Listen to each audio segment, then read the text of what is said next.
Hello students, this is class 7 social science and today we will study civics chapter number 3 state government. So let's start the chapter with the introduction. So in this chapter state government we will study about the legislature and the function of the state legislature, the executive, how the government function, state secretariat and the judiciary. So in this chapter we will study the legislature, state legislature, executive and judiciary and its function.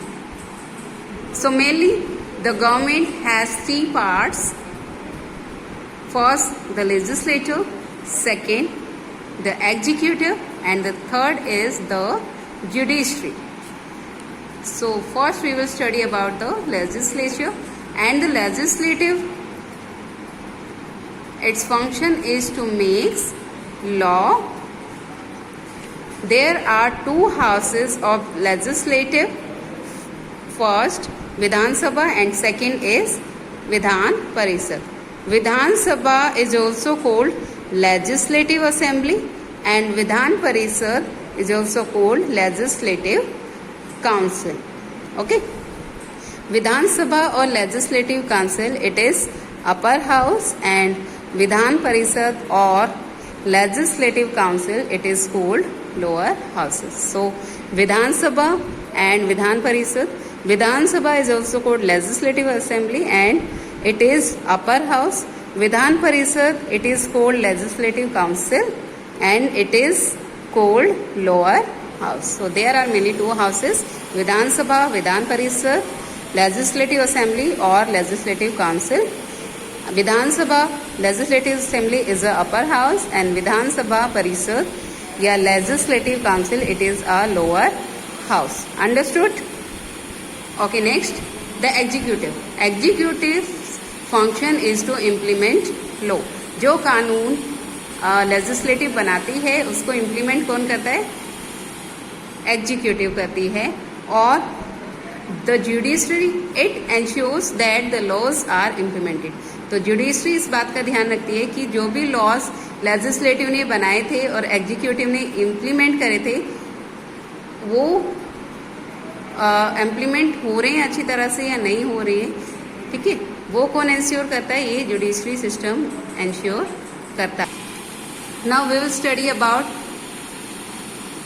bicameral legislature that consist of two houses are called bicameral and unicameral means legislature that have one house are called unicameral. तो bicameral में two houses होते हैं और unicameral में only one house. Bihar, Uttar Pradesh, Andhra Pradesh, Karnataka and Maharashtra have bicameral legislature. And the legislative assembly Vidhan Sabha इसको हम बोलते हैं हाउस ऑफ पीपल. जो लेजिस्लेटिव असेंबली है इसको हम हाउस ऑफ पीपल भी बोलते हैं क्योंकि ये पीपल के द्वारा ही इलेक्टेड होते हैं. यहाँ पर जो मेंबर्स होते हैं विधान सभा के they are elected by the people. So it is called house of people because it is composed of representative of people who are directly elected by the people of the state. So there are the representatives who are directly elected by the people. That is why it is called House of People. So understand, do remember this thing. जो legislative assembly है उसको हम House of People बोलते हैं क्योंकि यहाँ के जो members हैं वो they are elected by the people of the state. Now the functions are here. Elections. अब इसमें क्या होता है? Elections are held under the supervision of the chief electoral officer who is appointed by the election commissions. जो chief electoral होता है officer वही election held करता है और जो किसके द्वारा इलेक्टेड होता है? कमिश्नर, इलेक्शन कमीशन के द्वारा. One who gets maximum number of votes is declared elected. जो जिसको सबसे ज़्यादा वोट मिलते हैं वो इलेक्ट हो जाता है.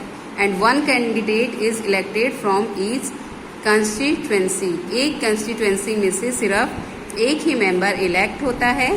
This elected candidate becomes the member of the Vidhan Sabha and is called member of legislative assembly और MLA। जो इलेक्शन जीतता है वही विधानसभा का मेंबर बनता है और इसको हम क्या बोलते हैं, MLA, member of legislative assembly. इसकी फुल फॉर्म है मेंबर ऑफ लेजिस्लेटिव असेंबली।